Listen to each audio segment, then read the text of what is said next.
Ready, Linz?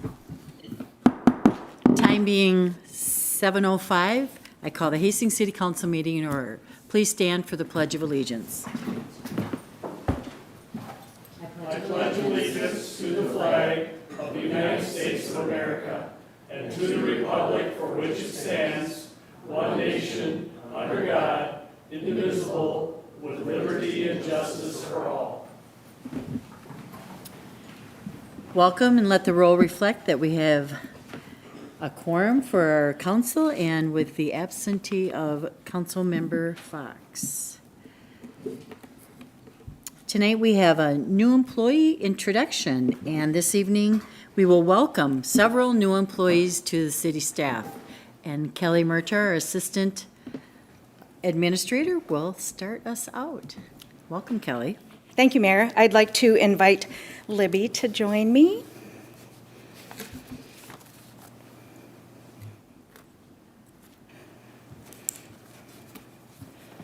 This evening, I'd like to welcome Libby Hummel, who is serving as our communication intern this summer.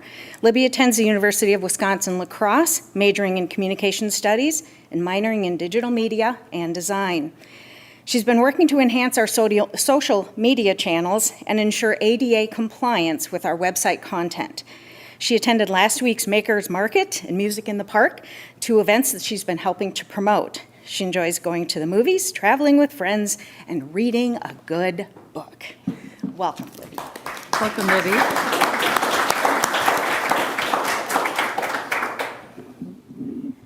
Is John going to go next?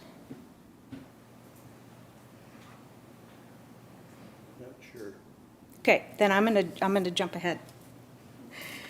Okay, the other person I'd like to introduce is not here this evening. I don't think I saw him come in. He wasn't able to join us. The newest member of our facilities team, our building services worker, Tim Skoog. Tim was born in Red Wing and grew up in Ellsworth, graduated from Zumbrota High School and attended St. Cloud State.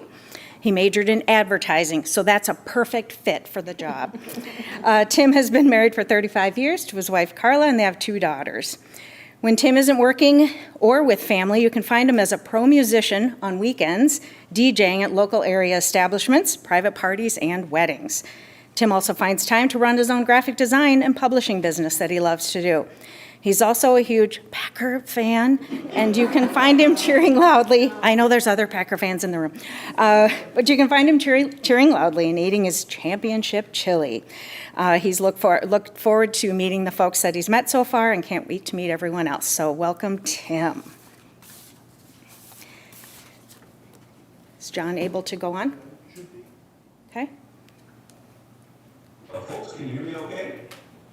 We can. Can. Well, I'd like to introduce Lindsay Dutler, our community development intern for the summer.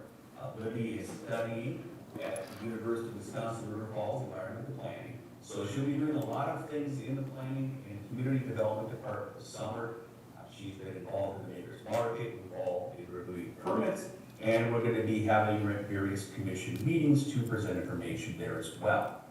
Lindsay played on the softball team as a pitcher at UW River Falls, and she's been a great asset to the city, so we're glad to have her here for the summer. Thanks, John. She is not here. Okay.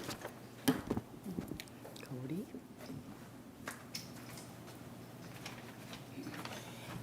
Good evening, Mayor and Council. I'd like to welcome up Josh Speak. So Josh joined us here in the engineering department here in May. Back in 2022, he was actually a seasonal employee of the Public Works Department, but we convinced him to put down the power tools and trade it out for a calculator to join the brainier, nerdy side of Public Works, depending on who you ask. Josh is currently in his second year at BYU studying civil engineering over in Utah. His family still lives nearby in Denmark Township, and he's a former graduate of Hastings High School class of 2018. Outside of work, Josh enjoys playing Star Wars board games competitively and even sports his classic Star Wars lunchbox through the office. And it was when we saw that we knew he picked the right side of Public Works. So in our time with Josh thus far, we've really enjoyed his positive attitude and willingness to take on whatever we need for the day. As you guys know, Public Works and Engineering right now changes with the wind, and he's really adopted that can-do attitude. So welcome, Josh. We appreciate having you. Welcome, Josh.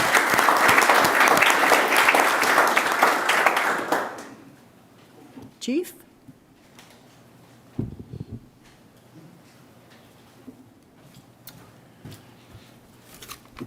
Good evening, Mayor and Council. Tonight, are introducing two new of our full-time staff here at the fire department. The first one we have is Kurt Sen. He's a new firefighter paramedic for us. He comes to the department starting on May 6th. He worked at Hennepin County Medical Center as a paramedic for 13 years before he was here. And then he also was a paid-on-call firefighter in Wisconsin many years ago, and he has currently completed his initial set of FTO training with the department, so we're happy to have Kurt here. Then our other one is David Sheets, also full-time firefighter paramedic. He started at the same time as Kurt on May 6th. He comes with 5 years of experience working at M Health Ambulance and also a paid-on-call firefighter for the city of Apple Valley. So he has also completed his initial set of FTO training. So we're excited to have both of them and all of the experiences that they bring to our community from their previous employment. So thank you guys for joining Thank our you. community. Welcome.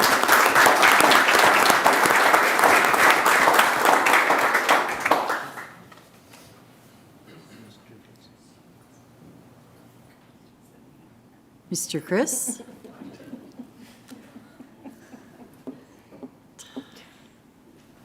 Good evening, Mayor and Council. We have an employee as well, started on May 6th. Jessica Urbach. She is a part-time office assistant for us in the Parks and Recreation Department, working 20 hours a week for us, doing a variety of tasks.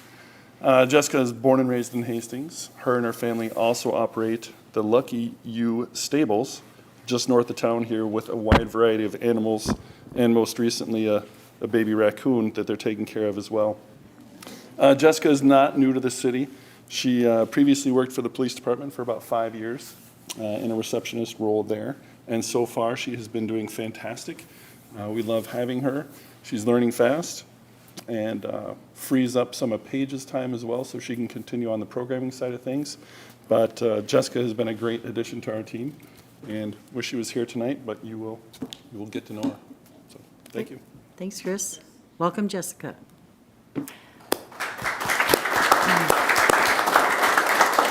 Council, if we want to step forward for a picture with, oh, sorry? Okay, and, oh yes, sorry. We also have two new partner introductions as well.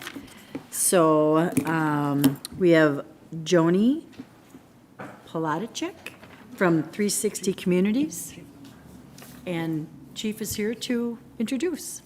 Thanks, Mayor and City Council members. I am going to make you stand up. I said I wasn't going to. So first we have Joni Plat, often referred to as Joni P for obvious reasons. No, I'm just kidding. Joni is our 360 community advocate, has office space in our building. Joni was born and raised in Minnesota and graduated from Inver Hills Community College in 2014 with an associate's degree in human services. Joni received an internship with the Lewis House and has been with 360 Communities ever since. Joni has always been someone that others can come to for comfort or assistance, and this is what drew her to the profession. And she recently started powerlifting and reached her personal best of 165-pound deadlift just last week. Has it gone up since then? So we're happy to have Joni with us in the building, and we're better equipped to serve the Hastings community. So welcome, Joni.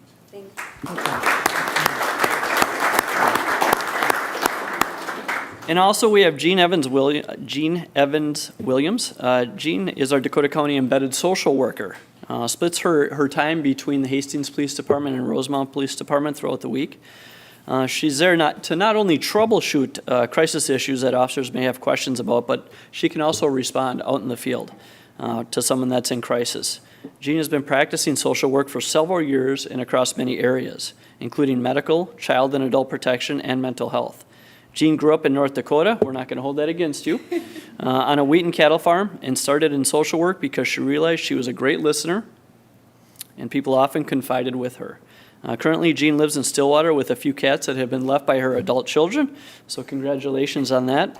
She enjoys power yoga, spending time near the St. Croix River, and gardening. So we're happy to have Jean in the building, assisting HPD with the growing number of crisis calls that we receive on a weekly basis. So welcome. Great. Thank you. Now, council, if we'd have new employees and partners for a photo.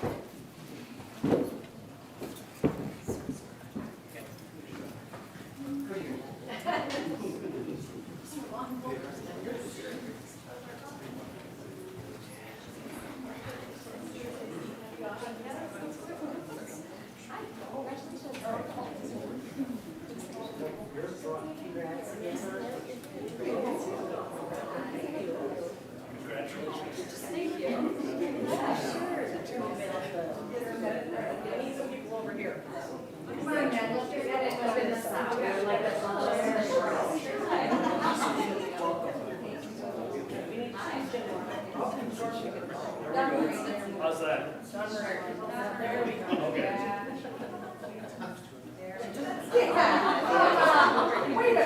Nice. Get a picture. Okay, here we go. 3, 2, 1. 3, 2, 1. That was perfect. I haven't been calling anyone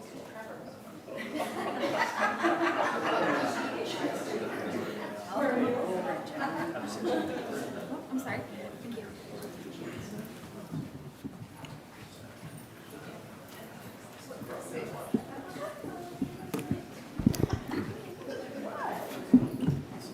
Thank you.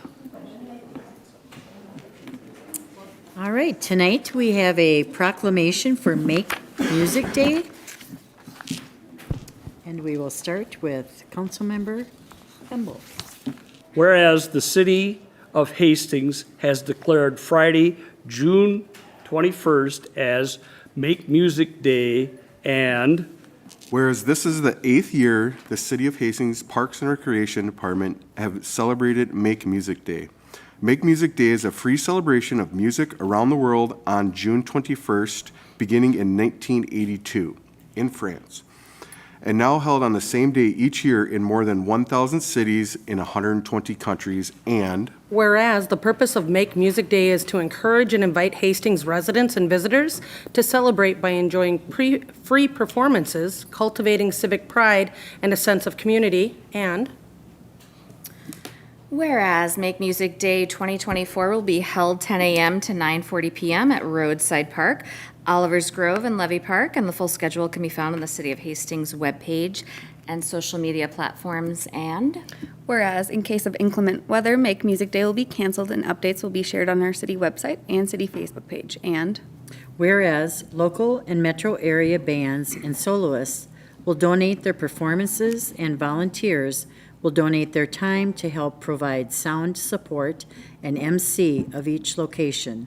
The City of Hastings is appreciative of these civic-minded performers and volunteers to help make this event possible. And now therefore be it resolved that I, Mayor Mary Fassbender, and the Hastings City Council hereby declares June 21, 2024 as Make Music Day in Hastings, Minnesota. Thanks for all the works and efforts for Make Music Day. Councilmember House, would you please start in the proclamation for Juneteenth Day? yes, Your Honor. Whereas the President and Congress of the United States have declared a national holiday to commemorate the day, June 19th, 1865, when Union General Gordon Granger and a contingent of Union soldiers brought news of emancipation to Galveston, Texas. And whereas the Juneteenth National Independence Day Act of June 17th, 2021 amends the federal code to establish a paid holiday for all federal workers on Juneteenth Independence Day. And whereas the state of Minnesota also declares June 19th as a state holiday, and the City of Hastings, Minnesota wishes to join the national and state governments in setting aside a day for commemoration of liberty and equality for all citizens. And whereas the mayor and city council support the Hastings community's participation in the national conversation focusing on dismantling the systematic obstacles that impede our progress towards racial equity and social justice. And Whereas by embracing Juneteenth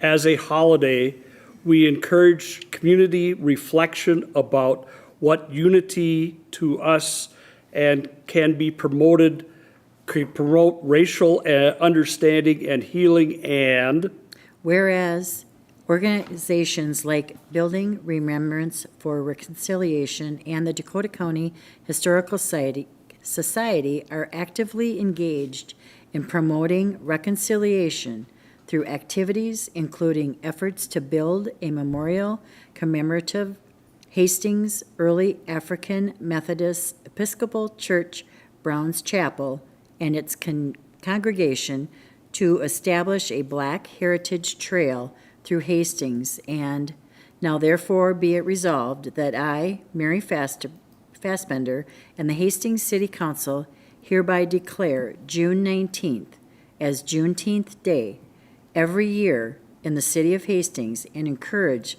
city employees and all citizens to actively participate in dialogue and community events as to promote the culture of belongings,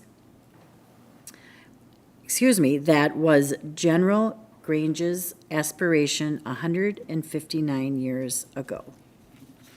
And thank you all for the work and efforts for Juneteenth. And with that, we have a, sure, okay.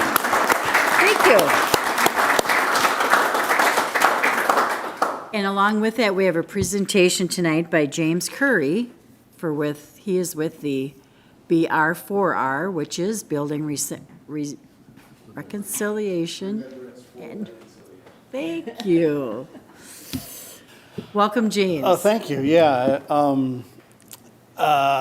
In fact, thank you and thank everybody in the community for this proclamation. I didn't expect Mr. Jenkins to be here, but I think he's slipped out. But we've kept him updated on our first, installment that we've partnered with Formula, that's 4RM plus ULA. And a representative from Formula is here. This is Nathan. And so we're at such a nascent stage that I really don't have much of a presentation for you, but I am open to any further questions or Who's Formula? What are they doing? What does that have to do with you? Yeah, maybe Nathan could speak for the organization and the partnership if you wouldn't mind joining me.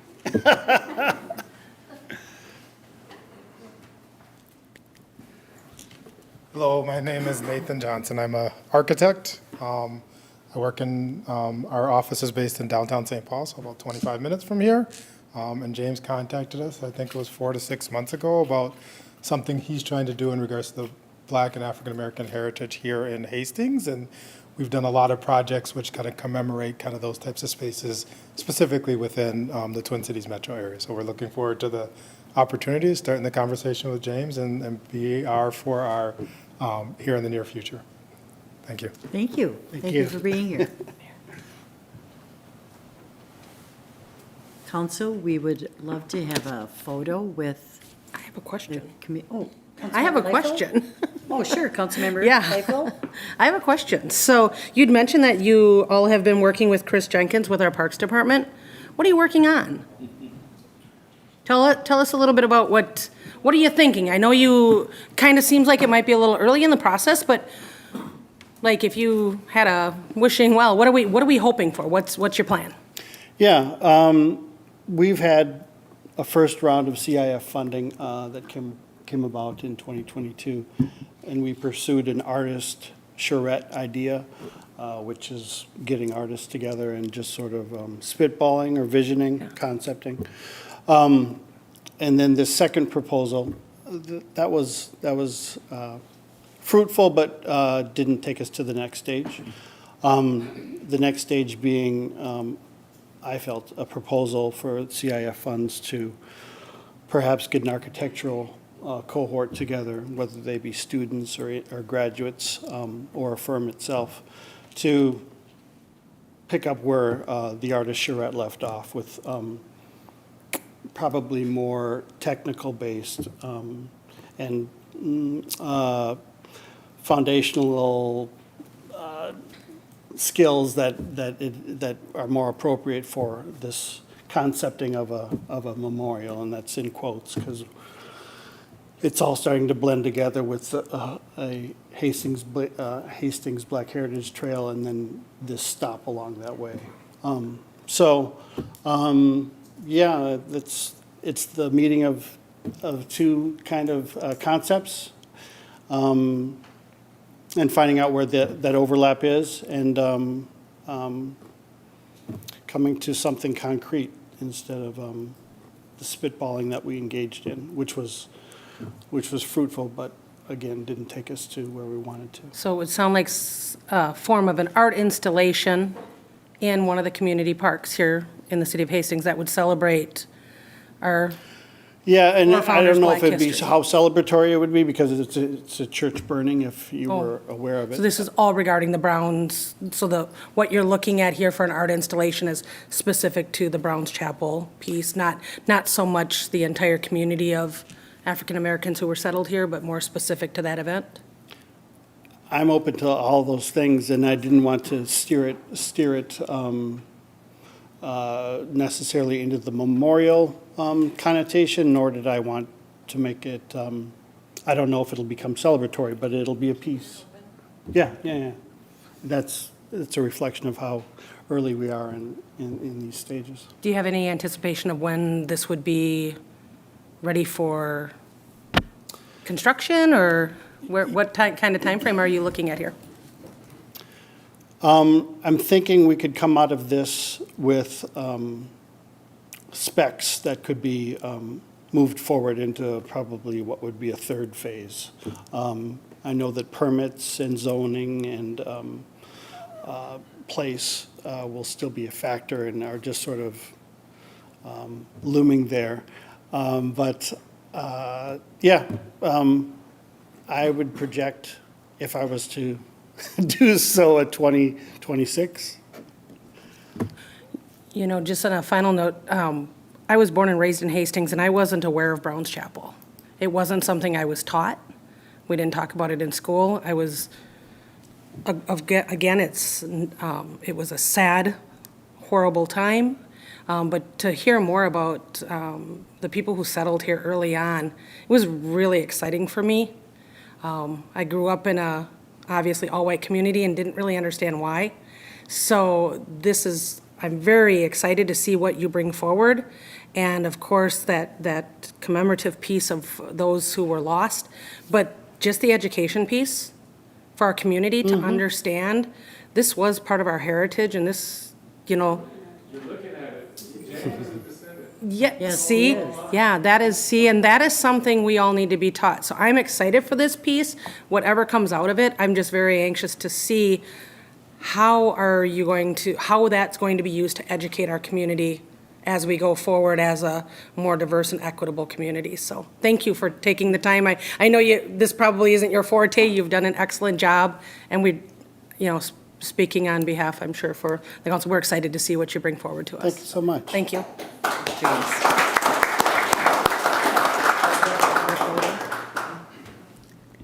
Councilmember House. Thank you, Your Honor. I do thank all of you for being here today. It is one of our favorite days. We were just mentioning to each other. It's one of our favorite times is when it's filled. It's filled and there's a community of love, and we just appreciate everyone coming today. Other thing I just wanted to mention as well is if you haven't connected yet with our Arts and Culture Commission through the city, please, I've already figured you were, but I'm excited to hear from both of you, everyone on that together. So excited to see both. Council, if we could take a picture with your group, that'd be great.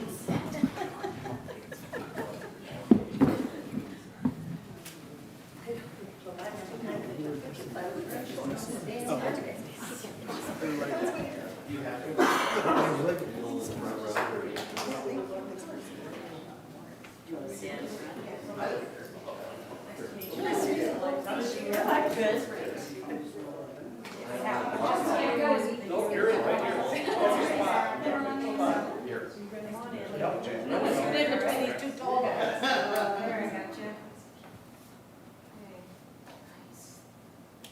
2, 1. Awesome. I'm good.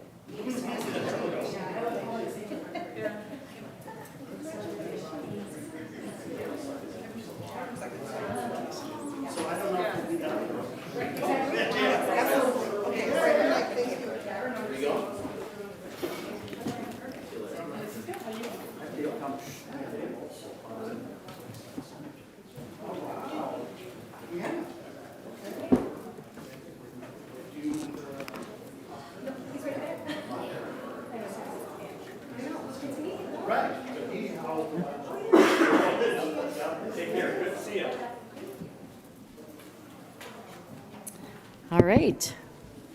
Council, any corrections to the June 3rd meeting? Okay. Comments from the audience? Anyone wishing to speak to the council at this time? Please step to the podium, state your name and your address, and we will hear your comments.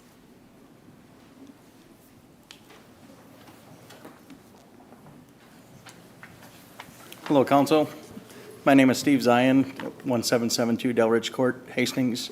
In reference to the consent agenda, the first reading, item number 16, just want to know if anybody can go in depth on what that is, on what they're changing or what they're looking at changing, Chapter 94 for Parks and Rec. Thank you. Thank you, Steve. Do that? It's up to you. Motion to pull from the consent agenda. Okay, we will pull number 16 from the consent agenda. And a second. And how about without number 16, Council, would you accept the motion to accept the consent agenda? First by Liefeld, second by Councilmember Lawrence. All those in favor of the motion state by saying aye. Aye. Aye. Opposed to that motion state by saying nay. Tonight, awarding of contracts, we have a presentation and approval for 2023 comprehensive financial report. And for this item, we have our finance manager, Chris Idemiller, with us, and Ryan Engelstead from ADV. Welcome. Thank you. Thank you. Kelly? Kelly, how do we? Help.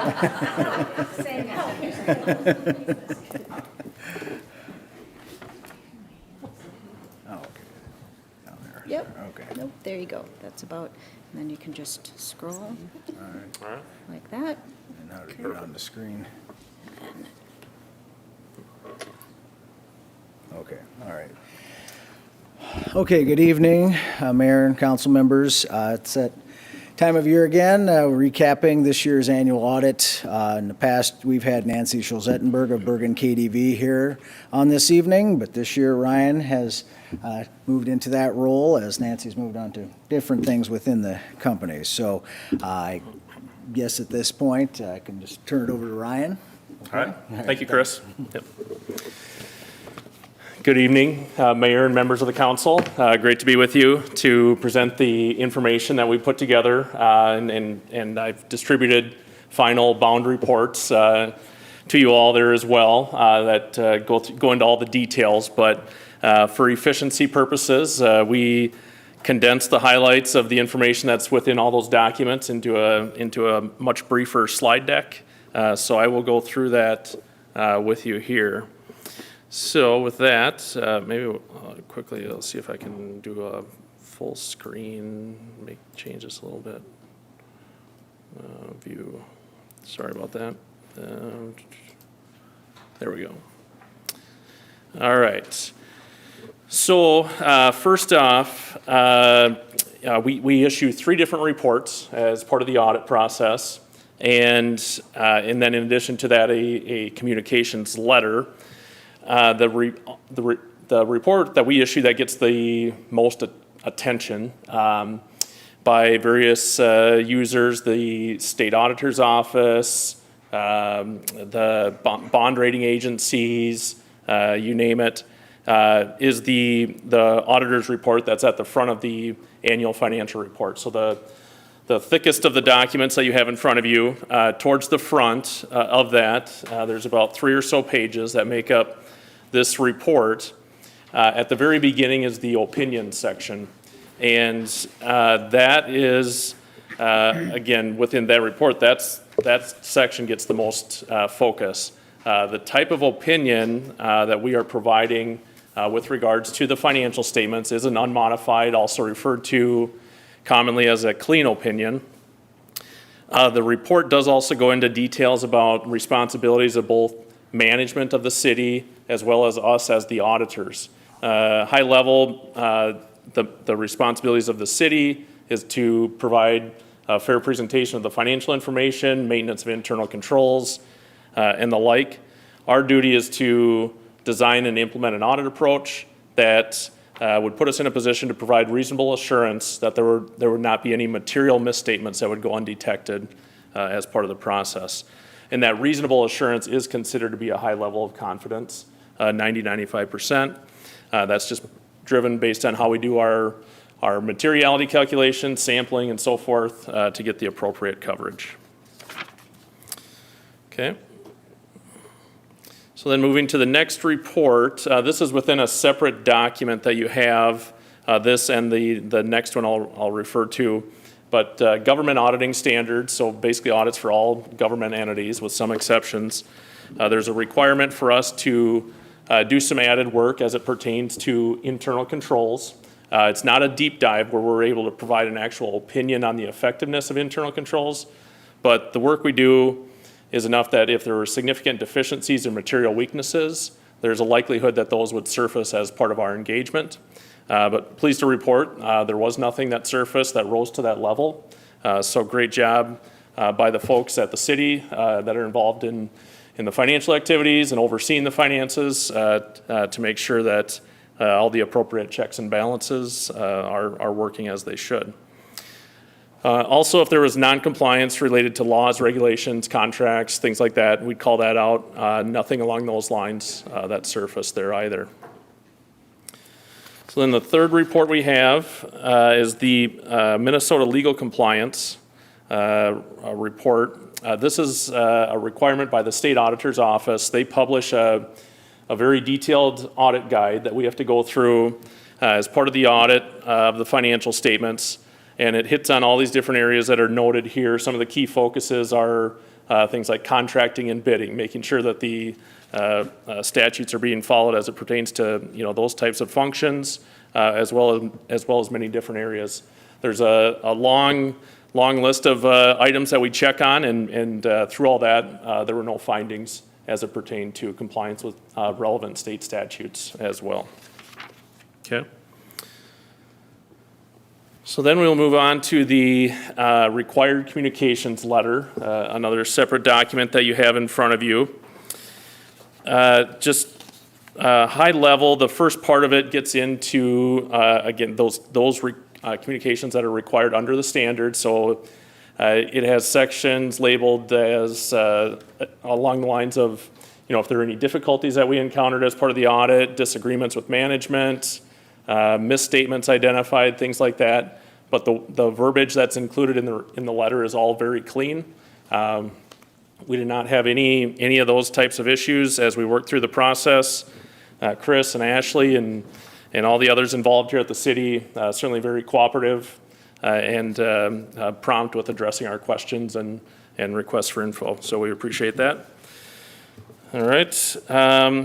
And then I will get into the financial analysis on the following slides. The emerging issues tab here just refers to, at the very back of that letter, there's some information about new standards and such that are coming into play here in 2024 and beyond. Just provide some of that technical guidance to the city, and we work closely with them as part of the implementation process and provide any templates and tools that we can to assist in that regard. All right, so here's where we kind of get into the details of the financial results and position of the city, kind of looking at some of the core operations and so forth. Of course, the primary focus being on the general fund. Year over year, so we've got 5 years of information here, but my commentary will mainly pertain to comparing 2023 to 2022. You'll see there is overall a slight drop in the total fund balance for the general fund. It's about 3%. And that's really due to a few different factors that we'll get into in some following slides here, both on the revenue and the expenditure side. Down in the, within total fund balance, there's different categories of reporting. So we've got some for non-spendable and restricted. So those are dollars that aren't free for the city to spend for general operating costs. But the unassigned portion is what represents that piece that is available. So you can see there a dip of about $500,000. However, it's worth noting that the total unassigned fund balance of about $9.7 million at the end of 2023 represents about 59% of the annual general fund expenditures for the year. And that's a very healthy position for the city to be in. The fund balance policy that the city has a guidance for a range of 35 to 45, so you're certainly very well positioned as it pertains to kind of that minimum level that the city is looking to maintain. Okay. We have a pie chart on the next slide that just shows the allocation of the revenues for the general fund. And as would be expected, this stays rather consistent year over year. About 2/3 of the revenues related to taxes and assessments. And then depending on what happens with some grant activity and so forth, some of those other categories can jump around by a percentage or two from one year to the next, but right in line with what we'd expect there from a consistency perspective. Okay.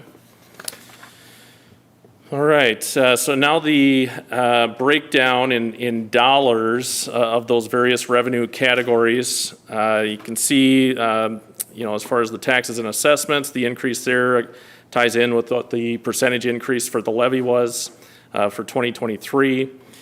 The most notable items to call out here, and this will be a theme when we look at the enterprise funds as well for the utilities. But 2022 was a record-breaking year for development-wise. So as far as building permits and inspection charges and things like that, there was a big jump that occurred in 2022. Here you can see for licenses and permits, as well as over here in charges for services. So the result for 2023, if you were to kind of compare it back to 2022, certainly a nice increase over that 2-year period. So 2023 is still a good year. It was just 2022 was a banner year for sure. So, okay, and then one other item to point out here is over in the miscellaneous column. You can see that for 2023, that really jumped up to about almost $600,000. And we're seeing this across the board just based on investments that governmental entities are kind of limited to in terms of investing in fixed income securities, government bonds, and so forth. The market fluctuations on those bonds it's required by the reporting standards to pick up the unrealized gains or losses on those investments from one year to the next. So 2022 actually had a fairly significant unrealized loss, and much of that was recovered, if not all of it was recovered in 2023. So that's why you see this number jumping up. The unrealized or the investment returns, which does include interest and dividend revenue as well, was about $563,000 of this $593. So again, very hard to predict as to where that's going to shake out from one year to the next. Okay. On the expenditure side for the general funds, again here percentages stayed very consistent. The most significant category being public safety, and that's certainly common for cities. And the percentage coming in at 49%, I would say in 9 out of 10 cases, I see it landing in that 45 to 50% range. So right in line. Okay. All right, so then again here, looking at the breakout in dollars for the general fund, I'll just call out a few things here. Public safety, again, similar to other municipalities, we see this to continue to increase just based on changes in the steps and lanes for the personnel. And then also, there was a new contract with the county related to dispatch services that had an increase in cost, so that drove some of that increase from 6.5 million up to almost 7.2 million year over year. Public Works, you'll see 2022 jumped up a bit, and then it came back down in 2023. There was some added storage costs that came into play in 2022 while some building construction was happening, so that's what drove that. And then capital outlay typically does jump around as well, just based on the timing of projects. So 2021 had the Highway 316 project. Then it was not quite as significant in terms of the number, extent, or size of projects in 2022, but then 2023, of course, with the City Hall project commencing, costs coming into play there. Okay. All right, so then looking at the budget to actual results for the general fund, I'll just call out a few line items here. So the intergovernmental revenues, you'll see, has the largest variance of any of the categories in the revenue section. The budget included some planned use of the ARPA, the relief funding from the federal government. But again, as we've seen, the timing of those projects or spend on those is somewhat uncertain. And indeed, for the city, there was not much spend on those ARPA funds during 2023, but there will be a significant amount in 2024. So that's when that revenue will come into play. Okay, then in the expenditure section, I will say, overall revenues, there were some categories that had some positive variances, so I'll shook out pretty close to break even there, 1.4% variance. Okay, and then on the expenditure side, the largest variance, again, coming in the capital outlay section. So timing of projects, there was a dump truck acquisition that occurred during the year. And then again, the City Hall project. Otherwise, the operating categories for the general fund, you can see here, again, about as close to being on target as you could be. Very minimal percentage differences, which demonstrates the very sound fiscal management that's in place at the city. So, okay. Overall, about a $300,000 decrease in the fund balance for the general fund. Okay. Then we'll move on to a couple special revenue funds here. So the fire and ambulance area. With this one, there's some unique things that are coming into play in 2023 that's affecting these numbers. First, on the revenue side, there was a rather substantial increase in the levy allocation to this fund. It was about $750,000, so that drove a little over half of this increase year over year. The other piece relates to some non-recurring state aid that came in during 2023 of almost $900,000. So some offsetting decreases there, of course, based on the overall change. And then on the expenditure side, this here, the big jump going from 4.6 to 6.8, capital outlay expenditures do get pulled in there just based on how they get presented on the financial statements within that overall expenditures category. So a couple big items that came into play this year, or 2023, in regards to capital. Purchase of a ladder truck as well as a tanker truck in that area. So big spends there that drove that expenditure increase. And then this requires some explaining. So you've got expenditures exceeding revenues by 1.4 million, but yet fund balance increased by 400,000+. The reason for that is there's a couple other financing sources that are coming in. Again, this is a different category outside of revenues within the financial statement. So if there's a sale of capital assets, so there was a sale of an ambulance and a fire truck during 2023, those proceeds get in this other sources column. They don't go into revenue.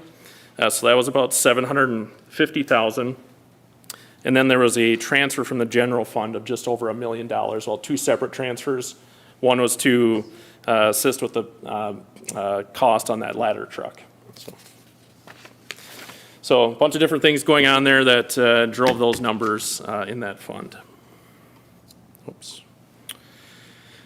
Parks and Rec, there was significant park dedication fees in 2022 that was the driver of that significant revenue increase. So kind of coming back down to normal levels or levels that were seen in 2020 and 2021 for 2023. And then in 2023, there was a large number of projects and equipment purchases taking place. So that's what drove the expenditure increase there and the overall fund balance decrease. Okay. Then we'll get into the 4 enterprise funds that the city has. So in all those funds, very high level, and the key point here is they all had positive operating results, good financial position. So what that shows is that the city is setting rates at an appropriate level to make sure that enough dollars are being generated to cover the costs, as well as we'll see in the graphs, covering depreciation expense as well. Not all cities are able to cover the full amount of depreciation expense, but those that are, setting yourself up well for the future for replacement costs of infrastructure and so forth. So, all right. So in the water fund, 2022 had a jump, and that was because of connection charges with all the development that was happening. And then there was some offset decrease in 2022 because of the water ban that was in place. So some usage decline there. That usage increased in 2023, but just not as much in connection charges in that year. Excuse me. All right. Sewer fund. All right, so here, similar theme, connection charges driving the 2022 bump there. And then here, I did want to point out, you can see that the operating income did dip down to about $57,000.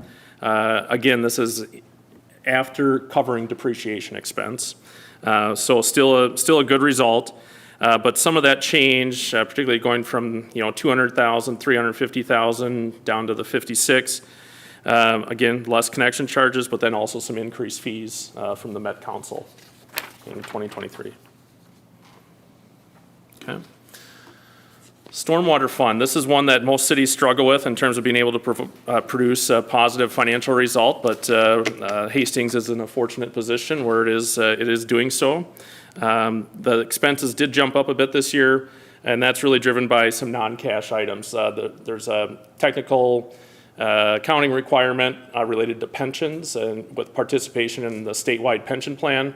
So the numbers that get produced from that have to get allocated out. That drove most of this expense increase for the stormwater fund. Also some increases with the depreciation expense on the capital assets. All right, then the last one, the hydro fund. Again, numbers stayed fairly consistent. The drop in revenue tied to a change in how the solar garden credits are being allocated, with those now going to the general fund. Okay. Then the last piece we'll look at here is with regards to tax capacity. So with this, and this is a good result to have, a declining tax capacity rate. And you can see here from 2022 to 2023, a rather substantial drop. And again, we are seeing this for the most part with other municipalities, as there was a rather significant bump in the market valuations that drive the net taxable tax capacity here. So with that, if you take the increase on the levy of just 6.7%, compare that to the increase on the tax capacity side of almost 20%. That's what drove that significant decrease with regards to the graph that we just looked at here on the tax rate. So with that, I have covered everything that I wanted to in terms of commentary as far as the financial highlights, the audit results, and so forth. I'm glad to field any questions that anyone might have for me. So again, thank you to everyone involved at the city. We certainly appreciate the opportunity to be of service and look forward to continuing that. Sure. Thank you, Ryan. Yep. Councilmember Liefeld. Thank you, Your Honor. Ryan, if you are, I don't know if you're able to go back to that last slide. Yep. The tax levy and capacity slide. Yep. So, in layman's terms, the tall blue line and the short green line, Yep. does that mean our residents are paying less taxes? What does that mean to us as a homeowner? Yeah, so and Chris, you can probably get into the details more on this and explain it in a way that, of how it's discussed internally, but yeah, I mean, that's the gist of it. In a nutshell? yeah. That's the gist of it in a nutshell? Council members, basically, when we have our capacity increase like it did, for every dollar that we gain in taxes, just the growth alone is going to, we're going to have new developments, they're going to take on some of that tax increase. Homes will be paying more, but I guess it's just more attributable to the valuation as well as new developments, so it's not a straight dollar for dollar increase to every home. So if the tax went up 6.7%, that doesn't mean everyone's taxes went up 6.7%. I'm getting into the weeds here, I don't know if that helps. I just see two highly, I mean, they're, the first time, they're quite a bit further apart than they have been in our last 4 years, 5 years. So I was just kind of in a layman's terms, not in a, I'll try. Basically, I suppose the properties whose valuation went up would have seen a higher increase than those that were more moderate in their increase. So I guess just that reasonable way to put it? Right, yeah, I would agree. So, thank you. but again, it is something we're seeing across other municipalities as well, that a very significant jump in the valuation, market values of the properties. So that capacity is somewhat skyrocketing in 2023, so, yeah. Thank you, Councilmember Liefeld. Any other questions, council? I would look for a motion to approve the report. Councilmember Pemble? And Councilmember Lawrence for a second. New discussion, council? All those in favor of the motion state by saying aye. Aye. Opposed to that motion, state by saying nay. And that motion prevails. Thank you again, All right. Ryan. Thank you. Thanks, Chris. Yep. Under Community Development, we will have Community Development Director John Hinsman joining us via Zoom.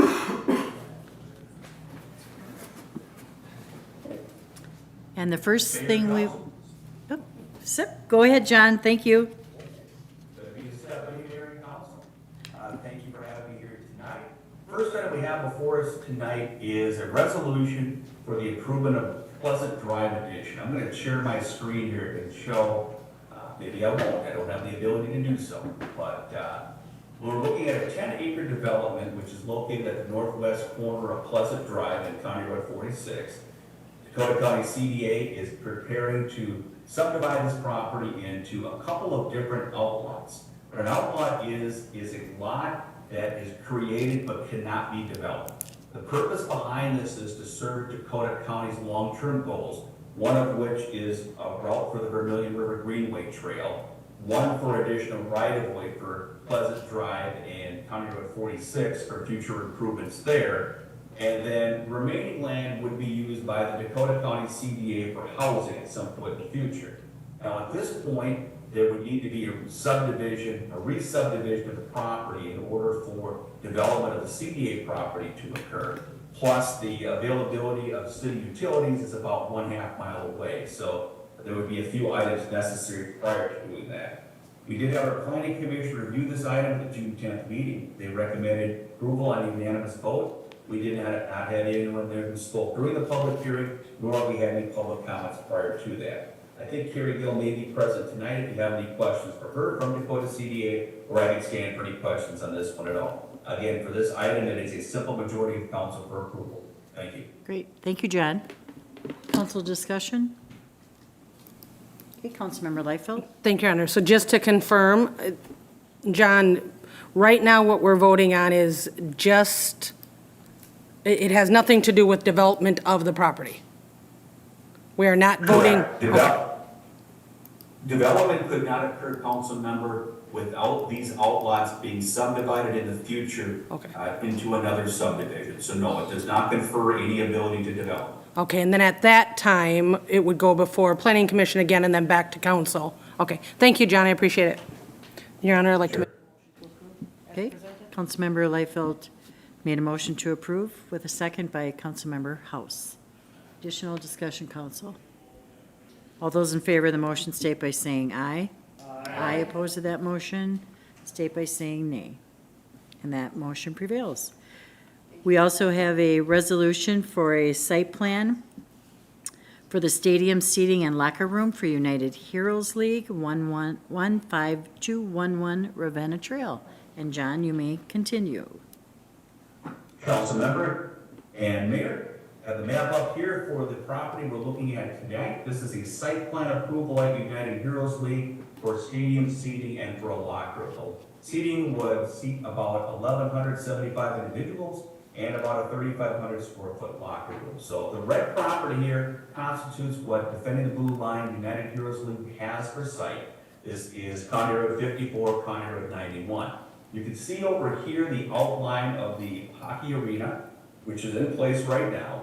Just to the south of it would be the bleachers, and then the locker room facilities would be underneath it. So if you take a look at a little bit more of the development, this is what it would look like to the south. You can see that the bleacher facilities do come close to the property line to the south of the development. One of the conditions that we have is that the development property line is reconfigured to provide further space to meet minimum requirements on that one. It appears that that is something that both owners will be able to work out. This is a depiction here of the under area of the locker rooms, what it looks like here from the side and front views, and then the overall view itself. So we did have the Planning Commission review this as well at their last meeting. Did recommend approval on a unanimous vote, and we did not have anyone speak at the meeting for this item. So I can stand for any questions that you may have at this time. The approval of this requires a simple majority of council. Thank you. Thank you, John. Council, any discussion? Okay, Councilmember Liefeld? Your Honor, I'll make a motion to approve the stadium seat and locker room as presented by staff based on the conditions be met. Thank you, Councilmember Liefeld. Councilmember Verichoff, seconds. Any discussion, council? Okay, all those in favor of the motion state by saying aye. Aye. Aye opposed to that motion state by saying nay. And that motion prevails. We also have a second reading for adoption and an ordinance amendment, City Code Chapter 34 for building department fees. John, you may continue. Okay, thank you, Mayor, City Council members. Tonight, we do have the second reading and final adoption of an amendment to City Code Chapter 3403, which is our fee schedule. This is to modify certain building department fees within the building department. As you may recall, the council did have first reading of this ordinance at the last meeting on June 3rd, and a simple majority of council is necessary for action on this. So our building official, Lonnie Johnson, went through a pretty comprehensive review of our building fees. There's a couple of main purposes that we're looking at in the fee schedule that's before you tonight. One is to reduce duplicative permits for single properties by combining separate permits into all-inclusive permits. And this would be for ease of tracking and monitoring. So for a construction project that may require a plumbing permit, an electrical permit, a mechanical permit, it now requires a permit which is inclusive of all these things. It makes it easier for us to track.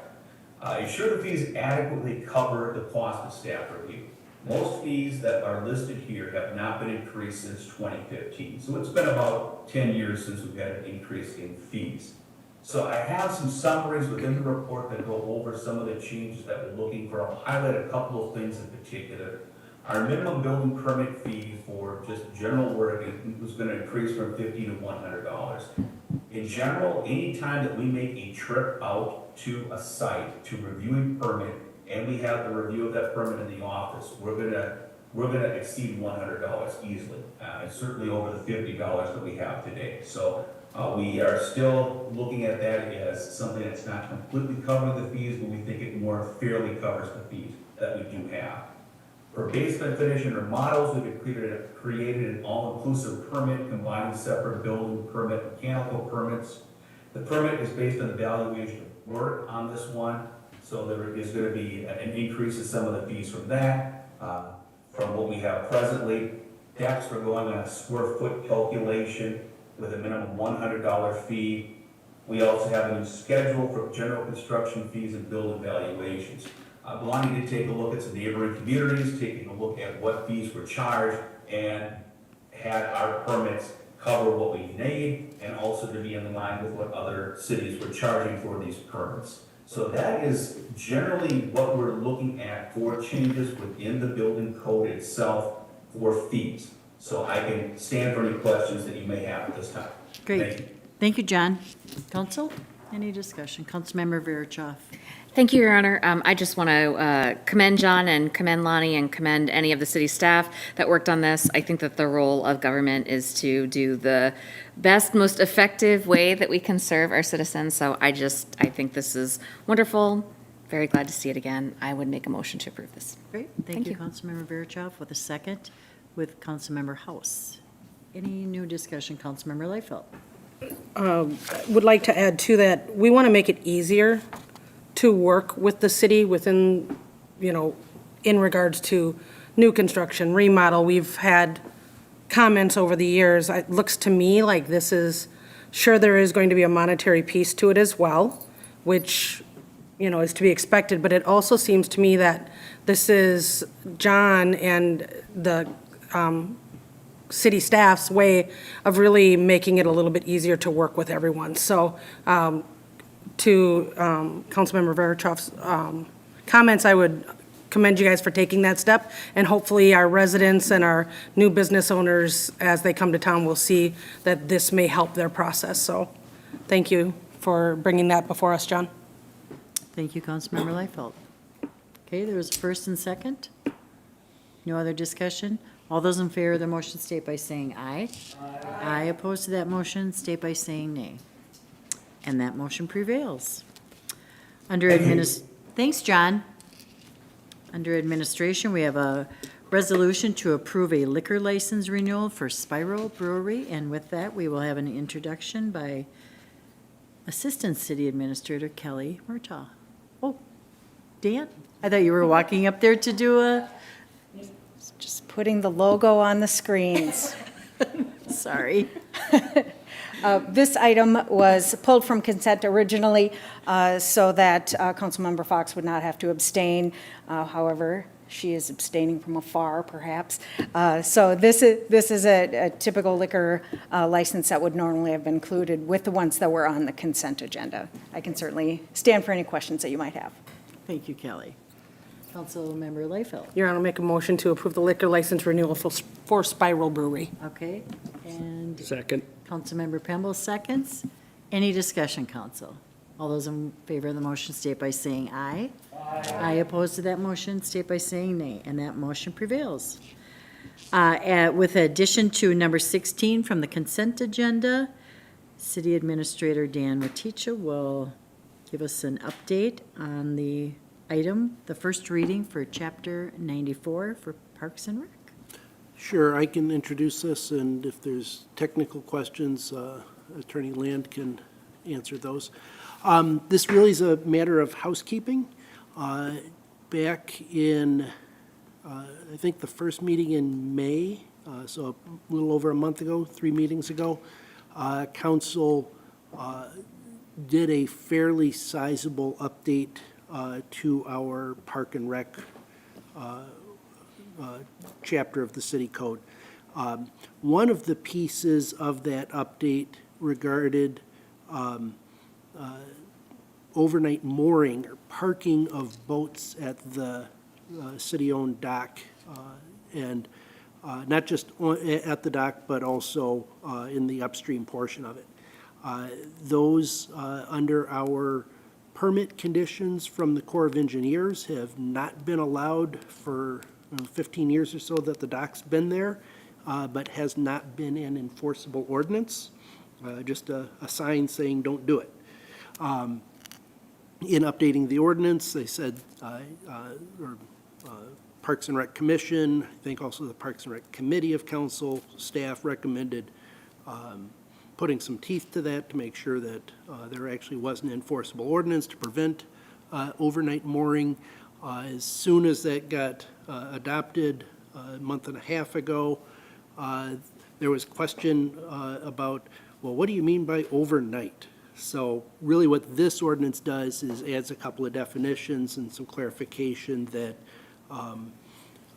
essentially says that no mooring or no mooring overnight, or I guess the reverse of that is mooring is only allowed during daylight hours, which is essentially from a half hour before sunset or sunrise to a half hour after sunset. So it really is a housekeeping clarification in order to address that overnight parking of boats at the dock or upstream of the dock.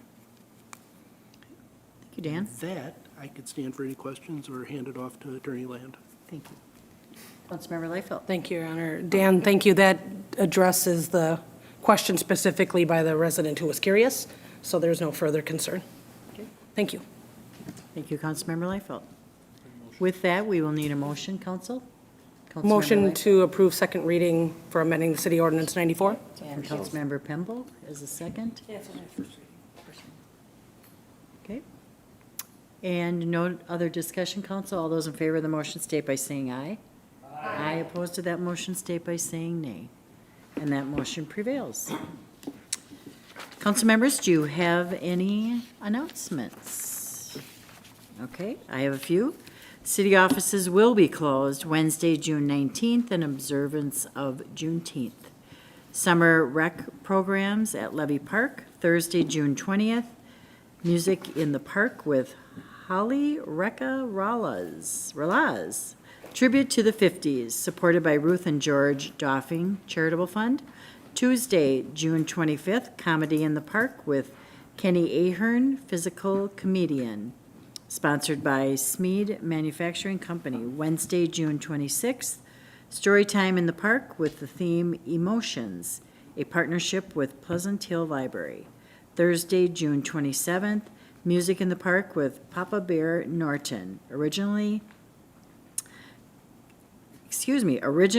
comedic country, supported by Ruth and George Doffing Charitable Fund. Friday, June 21st is Make Music Day with 21 performers over 12 hours at 3 locations. Bring a blanket or a chair to enjoy the music from talented musicians in Hastings Parks. Harmonicas and drumsticks and gift cards will be given away, and there are also food trucks available. Reckin Art and Police is Wednesday, June 26th at Sunny Acres Park with popsicles, stick bird feeders, hula hooper demos, and games recommended for elementary and middle schoolers, supported by SC Toys, Country Financial, Hastings Lions Club, Hastings Family Service, Community Ed, and Hastings Prescott Arts Council. The Arts and Culture Commission hosts 12th Night, a theatrical performance in the park at Vermilion Falls Park on Sunday, June 30th. Meetings coming forward, Tuesday, June 18th, 7 p.m., Heritage Preservation Commission. Wednesday, June 19th has been canceled. Thursday, June 20th, 6:30 p.m., Public Safety Advisory Commission. Monday, June 24th, 7 p.m., Operations Committee, and 7 p.m., Planning Commission. Monday, July 1st, 7 p.m., City Council meeting. With that, I would accept a motion to adjourn. Councilmember House, Councilmember Pemble. All those in favor of the motion state by saying aye. Aye. Opposed to that motion state by saying nay. We are adjourned. Okay.